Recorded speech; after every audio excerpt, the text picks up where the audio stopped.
Sean bienvenidos a una Constitución con todas y todas. Les saluda Fabricio Franco, director de Flaxo Chile. Hoy nuevamente en una conversación que tiene como propósito conocer y analizar el contenido del borrador de la nueva Constitución para Chile, que todos vamos a tener que votar el 4 de septiembre.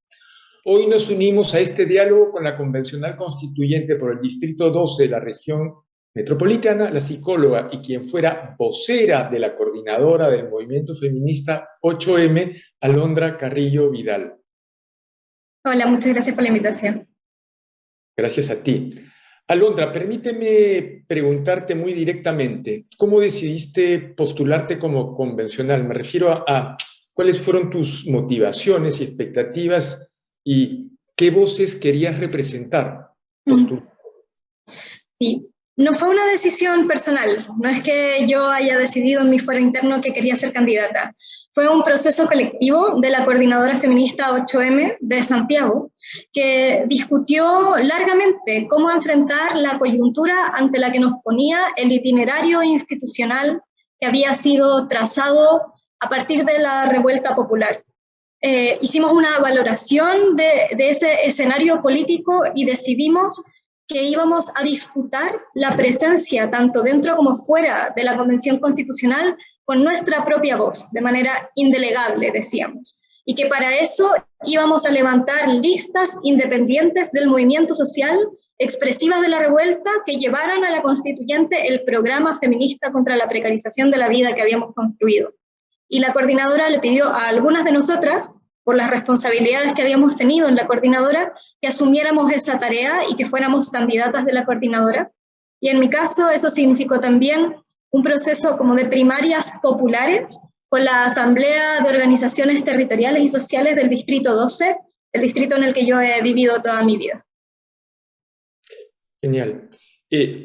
Bueno, en esa línea, y conociendo tu trayectoria que acabas de recalcar, ¿tu percepción cuál es con respecto al borrador de la nueva Constitución?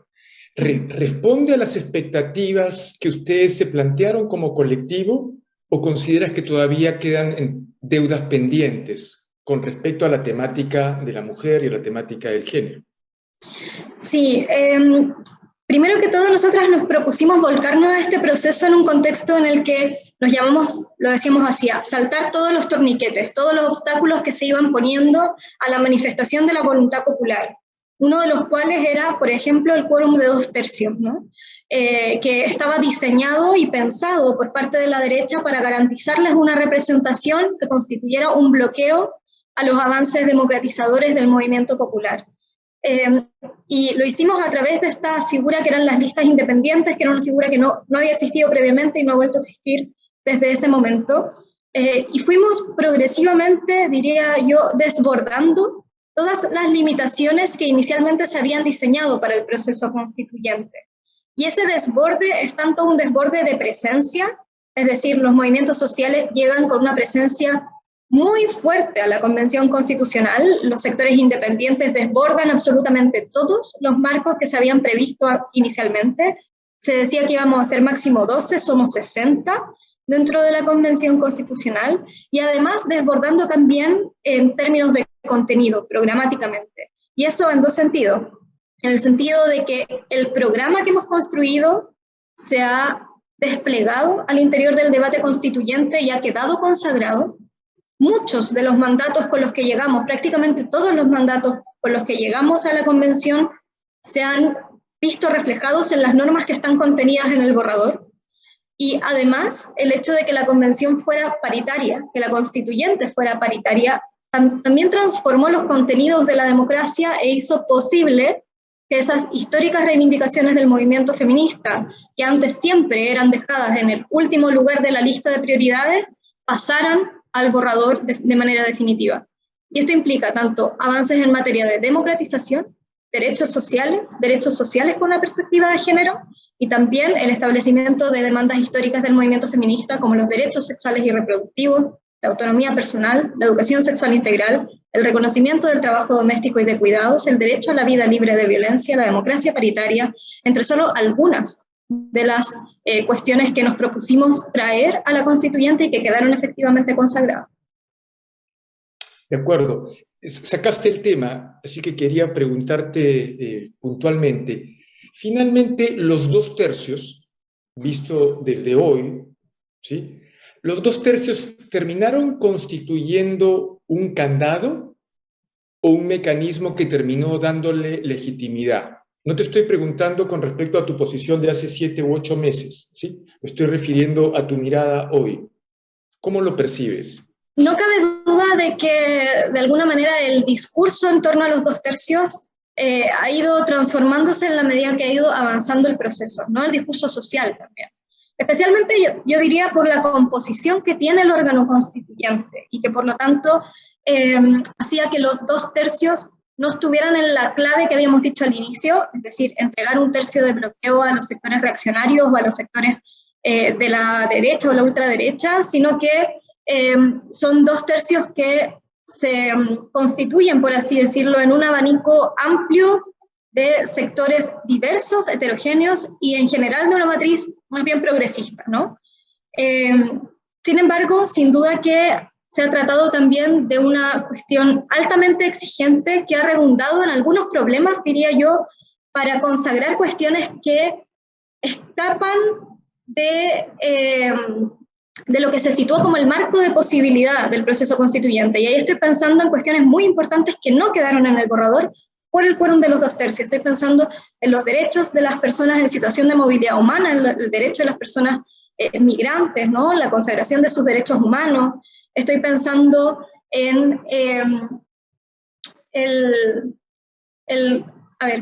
¿cómo decirlo? En el reconocimiento de los derechos políticos que les son asociados a esas personas, por ejemplo, el derecho a la nacionalidad y las condiciones para exigir la nacionalidad luego de haber estado vecindado en Chile por una cantidad mínima de años, cuestiones que han sido sumamente atacadas por la generación de discursos racistas y coloniales que han ido avanzando lamentablemente, ¿no? a lo largo del proceso. Estoy pensando también en algunas reivindicaciones asociadas a la plurinacionalidad, luego de que se ha instalado muy fuertemente el discurso antiindigenista, que dice que esta es una constitución indigenista, de modo tal que yo no diría que ha sido un candado, pero sí diría que ha sido un obstáculo contramayoritario a algunas transformaciones que yo creo que lo que hacen es transformar el campo de legitimidad de algunas reivindicaciones que sí son muy importantes para poder enfrentar la crisis que estamos atravesando y que quedaron excluidas del borrador de texto constitucional. Y eso sin duda también transforma el contenido del borrador en algunos sentidos. Consulta. En la línea de lo que estás, de las ideas que estás ordenando. Finalmente, tu percepción es que hay un sector de la derecha con la que se pudo construir determinados consensos, y lo estoy diciendo en base a lo siguiente, y es que en muchos casos, en varios de los artículos, hubo gente de la derecha, de ciertos sectores de la derecha, que contribuyó con sus votos a favor. No en todos, evidentemente, pero sí. ¿Sientes que hay un espacio, que se construyó un espacio de conversación, ¿no? Para tener una mirada única o convergente en toda la línea con algunos sectores de la derecha? Yo creo que la experiencia de la constituyente ha sido la expresión democrática más interesante que ha tenido nuestro país. Y en ese sentido, la deliberación democrática que se dio aquí fue una deliberación democrática pública, ¿no? Una deliberación democrática que permitió a las personas ir siguiendo. De hecho, hay un grupo de personas bastante amplio que ha seguido cotidianamente la deliberación de la convención. Y en algunas materias, efectivamente, yo diría que en prácticamente todas las comisiones hubo, particularmente algunas discusiones donde no hubo ningún sector que no participara del debate, excepto quizás un sector que desde el inicio llegó a este proceso rechazando su génesis, rechazando su sentido, y que jamás vio la necesidad de participar del debate democrático. Hay otro sector que sí reconoció esa necesidad eventualmente, ¿no? En un contexto, además de una correlación de fuerzas que que es extremadamente novedosa para la historia política de nuestro país y que hacía también, transformaba muy sustantivamente las posiciones que ocupaba cada cual en este debate democrático. Y que yo creo que también fue difícil de asumir en un país donde tenemos una historia que no es irrelevante, ¿no? Tenemos una historia respecto de cómo se instaló la Constitución que estamos desmontando, una historia de terrorismo de Estado, una historia de ausencia de verdad, una historia de impunidad que llega hasta el día de hoy y que sin duda que de alguna manera constituye un límite histórico a algunas posibilidades de unidad, ¿no? Que tienen que construirse a partir de garantías democráticas, de verdad, de reparación, de garantías de no repetición. Pero yo creo que fue un ensayo de nuevos términos posibles para el diálogo democrático. Yo creo que eso se dio en la convención. Interesante. Si no me equivoco, fuiste miembro de la Comisión de Sistema Político, Gobierno, Poder Legislativo y Sistema Electoral. A tu entender, ¿cuáles son el o los dos, o a lo sumo tres cambios más importantes que se introduce en la propuesta de nuevo articulado ahí con respecto a nuestro sistema político? ¿Cuáles son para ti los prioritarios? Bueno, la Comisión de Sistema Político trae transformaciones y cuestiones que son silencios que yo creo que van a ser deudas importantes de la democracia también, de esta nueva democracia.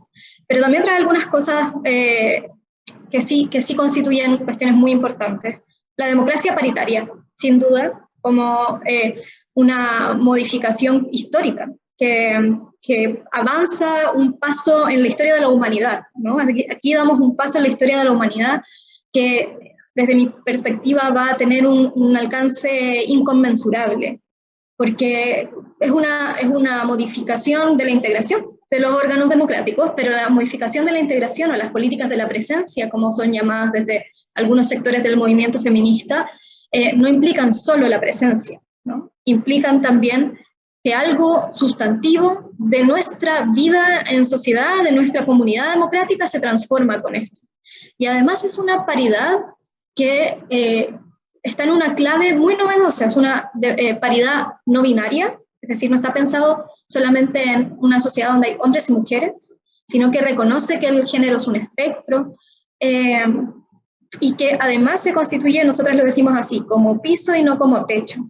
Es decir, es una paridad que en su formulación jurídica lo que dice es que todos los órganos del Estado colegiados, los órganos autónomos constitucionales, las instancias directivas, etcétera, estarán compuestas por al menos un 50% de mujeres. Es decir, la presencia de mujeres es el piso. Y a partir de ahí se construye esta paridad no binaria, transincluyente, una paridad como piso y no como techo. Una. La segunda, diría yo, es la transformación del régimen político, de un sistema bicameral simétrico con un Senado diseñado para ser una instancia que constituye un veto elitario del proceso democrático y legislativo, a un diseño de sistema político que se constituye como un bicameralismo asimétrico, le llamamos, ¿no? Es decir, una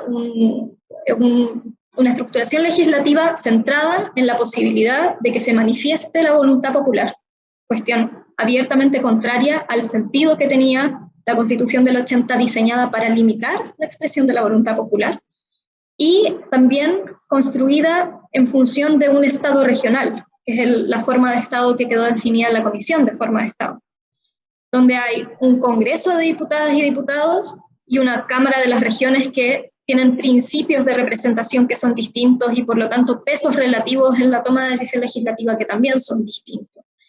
Y finalmente, diría yo, las transformaciones en materia de Fuerzas Armadas y Fuerzas de Seguridad Pública. Ya no son tratadas como órganos autónomos, básicamente, que era la figura que tenían en la Constitución del 80, estaban entre medio del Banco Central, de la Contraloría, ¿no?, el Ministerio Público, sino que son parte del capítulo de Poder Ejecutivo. Son fuerzas de defensa y fuerzas de seguridad pública que están tratadas de manera separada. Las fuerzas de seguridad pública no tienen un carácter militar, y ambas están sujetas de manera estricta al control civil.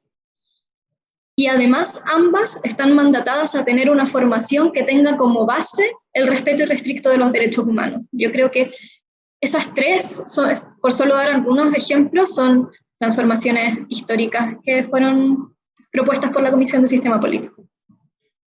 Muy claro los puntos.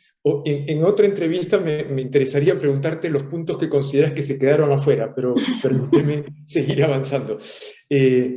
Con todos ustedes. En una constitución con todas y todas estamos junto a la convencional constituyente por el Distrito 12 de la región metropolitana, Alondra Carrillo Vidal. Una pregunta, Alondra, que le hacemos normalmente a todas nuestras invitadas e invitados.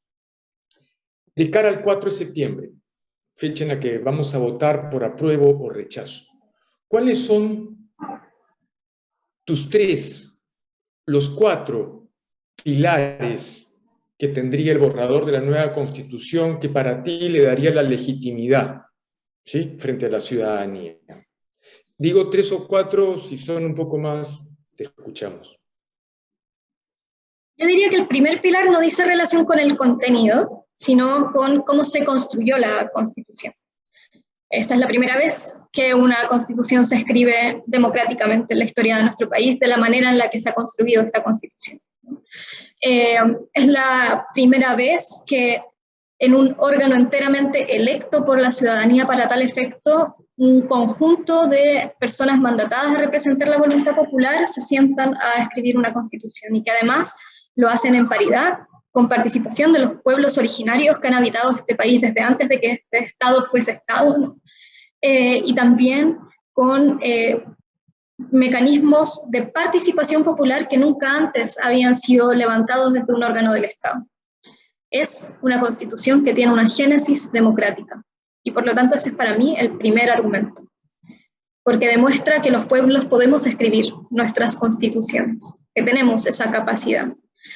Las dimensiones como de contenido, yo relevaría 3, ¿no? Que son quizás distintas a las que relevarían otras compañeras y compañeros, pero yo diría que esta es una constitución en la que logramos hacer que la vida de los sectores populares y ahí de las mujeres, las niñas, esté en el centro de la Constitución como un problema político que la Constitución debe atender y responder. Y eso se expresa en muchísimas normas que hablan de nosotras, que no solamente nos mencionan, sino que nos reconocen, y nos reconocen en nuestra diversidad y nos entregan herramientas institucionales y herramientas políticas para avanzar en una vida digna, avanzar contra la precarización de la vida, que era la tarea que nos habíamos encomendado. Es una constitución a la que llegamos los sectores populares luego de largos procesos de movilización, y esta es la tercera dimensión, para conquistar derechos sociales fundamentales, y eso lo hemos hecho.